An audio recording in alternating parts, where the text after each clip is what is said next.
Charlotte Vincent. I am soon to be 42, and I am a policy advisor for the Victorian State Government.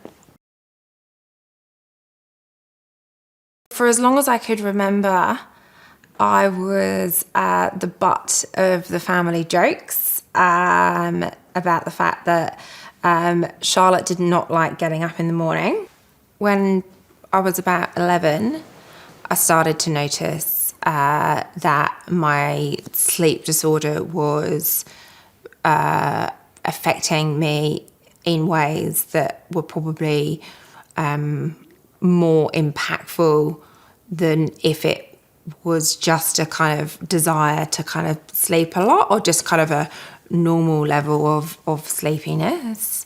My poor mum would have to come up to my room multiple times and would get very frustrated with me that I hadn't got up yet, to the point where, she would just have to stand over me and rip the duvet off. But I think I probably realised that it was causing me problems at university, and so I went to just the local GP, and default, I think, reaction was you've got low iron, run some blood tests. Nothing came back, and I don't know, I remember being told I should just get a better alarm clock. So that probably kind of put me off ever asking the question again for quite a while. And so eventually I got referred from my GP to see a sleep specialist.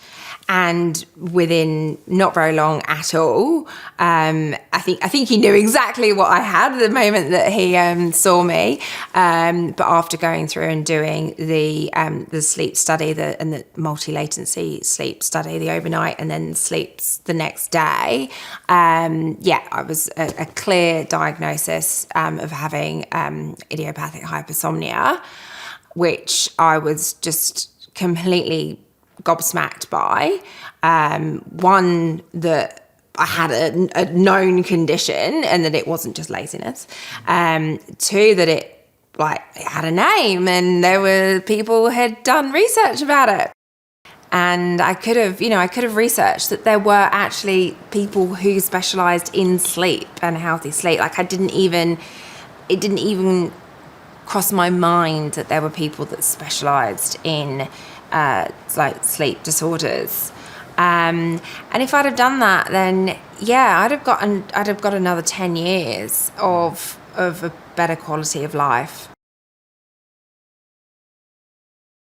So I guess there was a bit of a journey to go on after diagnosis, and my sleep specialist was very good at taking me on that journey. So the initial approach was to medicate with a waking agent. So I felt as if I guess had gained a little bit of control over the disorder, and that I was able to dictate myself with the assistance of the medication when I woke up. And then it also really helped my sense of self, I guess, pride. I wasn't kind of beating up on myself quite so much. It really did help a lot. And not only did it help with the waking, it also did have a big impact on my energy levels throughout the day. There's a lot of stigma around a condition of hypersomnia, because I think people can naturally empathise with someone that can't sleep and that's awake at night and not able to sleep and then feels tired. But I don't think people so naturally can empathise with someone who is like, I slept for 15 hours, it was terrible. A lot of people think, it's great to sleep a lot. It's not cancer, and it's probably, hopefully, not going to kill me, having my sleep disorder. But my condition is extremely detrimental to my life, and I'm sure that the other disorders are in other people's lives. It affects both your physical health and your mental health, and it is such a linchpin of general health and well-being that given it is so important to both mental and physical health, I'm surprised that it doesn't get more focus, emphasis, funding, research, and that it is not more widely accepted within society as a really important feature of health.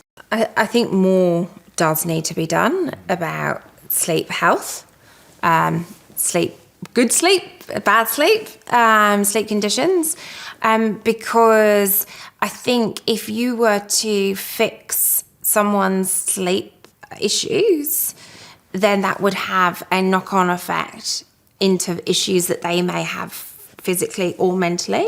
Yeah, I think it comes down to governments really stepping up to address it. I think there's a lot, governments can pick up one type of health and focus on it and try and do something about it. I would really like to see it be sleep, because it is not just impactful, but also so foundational for other health conditions.